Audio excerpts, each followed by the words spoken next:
Today, we're going to talk today about the leadership mistake of, I think I've got a couple different titles here going on, but releasing the chains of expectations and judgment. So really looking at imagining what your leadership journey would be like when others' judgment and expectations don't actually hold you back or make it much more difficult for you to make decisions, choose a course of action, or even choose your next role.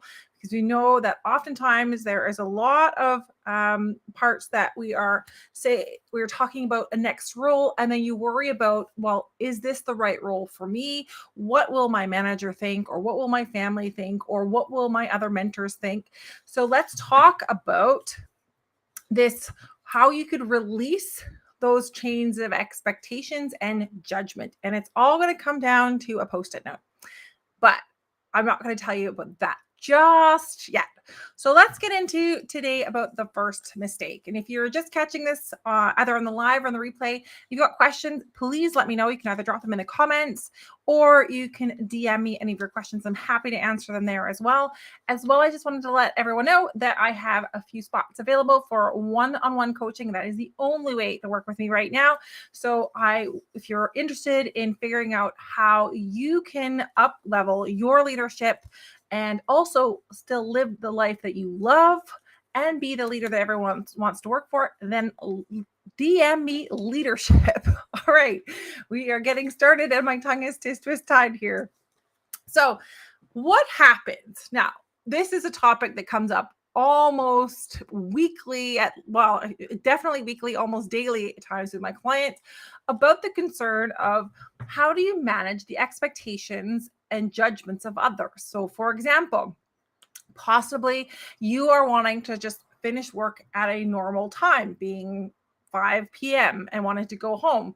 And yet you decide to stay work later because you're worried about what your team will think. Maybe they'll think that you're lazy.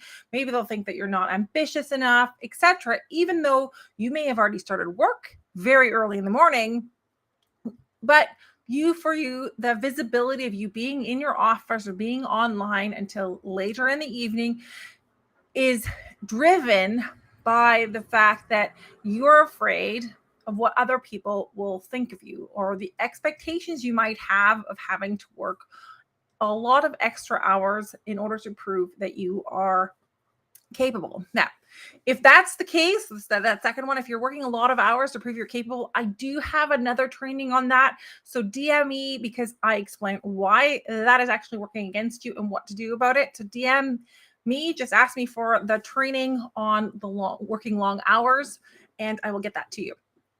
All right, so let's keep getting into this one, right? So we're talking about judgment and we're talking about those expectations of others. Now, these are things that you worry about leaving work early. Possibly it is, especially for women, it can especially be about, well, how do I look professional enough? Or can I wear this specific outfit? Or is that too casual, too business, blah, blah, blah, blah, right? We have a lot of different outfit choices. And even though that can be small, it can impact how others perceive us or how we believe others will perceive us at the event or in the role that we're operating in. So what does this Post-it note have to do with releasing those expectations and judgment? So I'm going to get into that yet. All right, just going to keep you hanging in here for a second before I get to the actual, all of the fun stuff there. Now, one of the big things that I have found in the conversations that I've had with clients is that when we talk about those expectations or even the judgments that happen, you're often not even aware of where did they come from or how did they happen. So some of these things happen from the time that we were born. So for example, you might have been raised to say please and thank you. That is simply an expectation of politeness and manners. You may have been expected, now this is a little bit old school, right? Maybe old world, and that's a judgment in itself, what I'm doing right there, but could be around of like, well, does somebody open a door for you? Yes or no?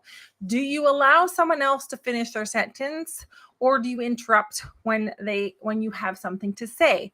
Now, especially for women, this is a really difficult one because oftentimes the way women communicate Another topic, but I'm going to go just briefly on in terms of the judgment is we need to think, and we're talking, and you might take a breath and then continue to talk. But in that moment of taking a breath, even though you're not finished, other colleagues, and often male colleagues, will jump in and begin talking, which leaves you with this moment of like, well, do I just keep talking without breathing, or do I reclaim that time and continue providing my idea? However, you might decide not to because you're afraid of what others will think of you again in that room. How will they judge you? Will they judge you as being either a bitch if you reclaim your time, or will they see you as being too nice because you allowed someone else to talk over you? The leadership double bind, also a different training that I talked about. So if you want to find more about that, then DM me leadership double bind, and I will get you that training as well. So this post-it note, right? Because the mistake I said we're often doing is we are believing that what other people are thinking of us is, or actually we're assuming what other people are thinking of us.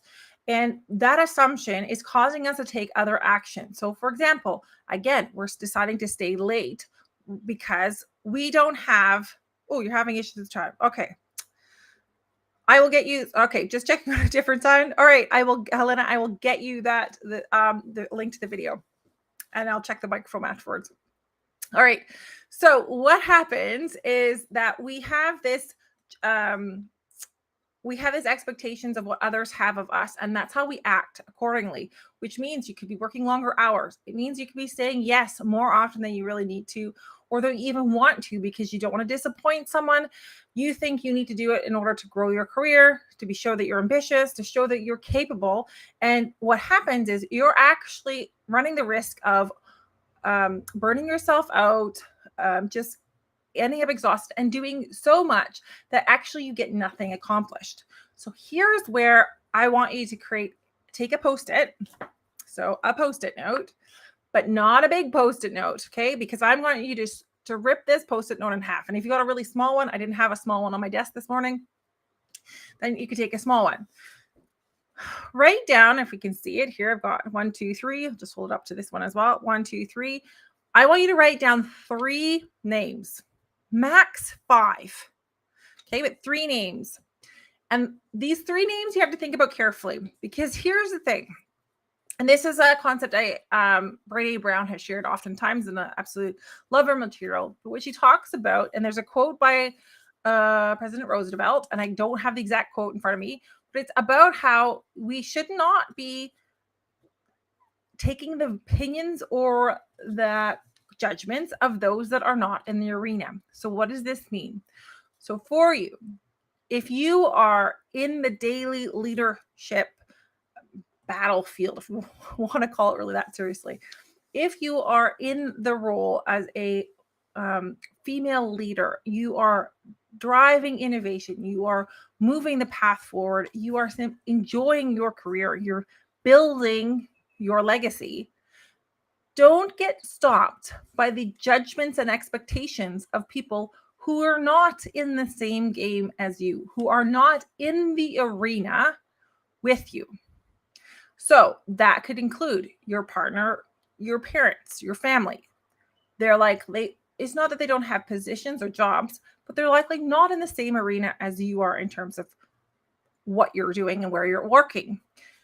So I want you to start choosing specific people. And this needs to be a very, very small number of people whose opinion you will truly value, who actually really can place themselves and have the experience to actually give you valuable feedback, and not simply feedback that is based off of their perception or what they think is best for you or their own judgments, but really feedback, insight that can help you move forward and perform better within the arena that you're competing in or that you're operating within.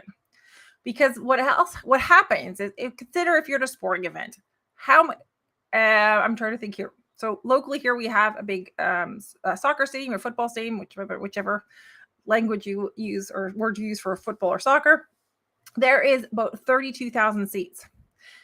In principle, you have almost 32,000 coaches on the sideline who could tell you exactly what you should be doing, where you should be passing the ball towards, who should be shooting in the net, who should be on the field. The problem is there's only 22 players on the field. So what I'm asking you is to consider who are the people that are on the field with you and who are the ones that you want to listen to. Whose judgments and expectations are you going to value? And for the rest, if they're not on this piece of paper, so if they're not on this piece of paper here, you take them off. You can just push off, let go of the comments that they make, of the observations. There's always my favorite ones. People share a lot of their opinions and judgments and expectations more as an observation. A bit passive aggressive, that one. That's a topic for another time. But if they're not on your list, then you can just begin the process and getting into the habit of simply dismissing them. And if you're struggling with that, here's what you say to yourself. You simply say to yourself, that's interesting. There is absolutely no judgment when you say that's interesting, even for your mind. Again, I also, one of the big things I work on is also the language for your subconscious mind. But that's interesting holds no meaning. It's simply, oh, okay. And you can let it go. So start training your brain that you just let it go unless it's one of the names that is on this piece of paper. Now, what I also want you to do is you should review this list quite regularly. Okay, so especially if you've changed a job or something has changed in your personal situation or your professional situation, review the list of people that is on this list. And as a good reminder, stuff it in your wallet. Keep it with you in your purse or your wallet.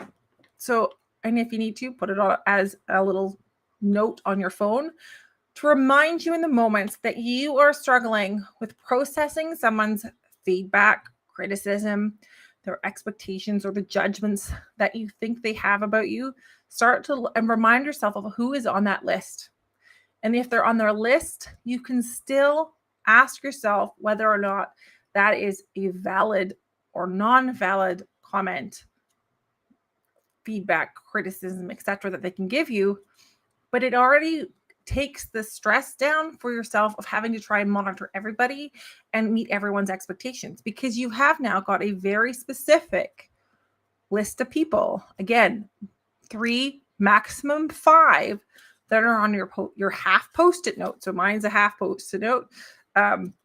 Yours could be just a smaller piece of paper or a small post-it note that you keep with you, and make sure that you are following and letting go of anyone else beyond that list. And I want you to let me know. So DM me and let me know when you've done this, and let me know how that helps you through your day, because I'd really love to hear that. So DM me and let me know when you've created your list of 3 to 5 people, you're taking it with you, and how that is helping you in releasing any of those expectations or judgments from other people. Because I know for my clients, this is a game changer. It's such a really simple little exercise, but is an absolute game changer when it comes to really starting to lean into your own personal power and really embracing who you are as a leader, which is what I've just shared with you is all inside my power alignment pillar within my Leadership Edge program. All right. So as a summary, stop worrying about everybody else's expectations and judgments. And I want you to start releasing those chains of expectations and judgment by writing up 3 to 5 names. Okay, we're going to hold them up to both cameras here. 3 to 5 names at the most of people who are actually in the arena with you, that aren't watching you, that aren't spectators, that aren't just kind of passing by, but are actually in the arena with you, whose opinion you truly value and brings you value as well. And even then, you can still filter it as well. I think that'll be a training for another time. All right. Let me know if you've got any questions. You can drop them in the comments. As always, I'll answer them. I'm always in the comments. I can answer them there. Or DM me if you have a specific question and you want to know more as well. Again, I have a few one-on-one spots open this month for women in leadership positions who are ready to up-level their leadership, who want to stop worrying and stop allowing everyone else's expectations and judgment to rule their day, and to really step into their own personal power so that you can become the leader that everybody wants to work for, as well as living a life that you love, because it's not all about work. You need to also have a fantastic life beyond that as well. All right. DM me leader if you're interested in finding out more about one of those one-on-one spots. And I look forward to hearing from you, and join me on Friday. I will post a topic later this week, what we're going to talk about on Friday.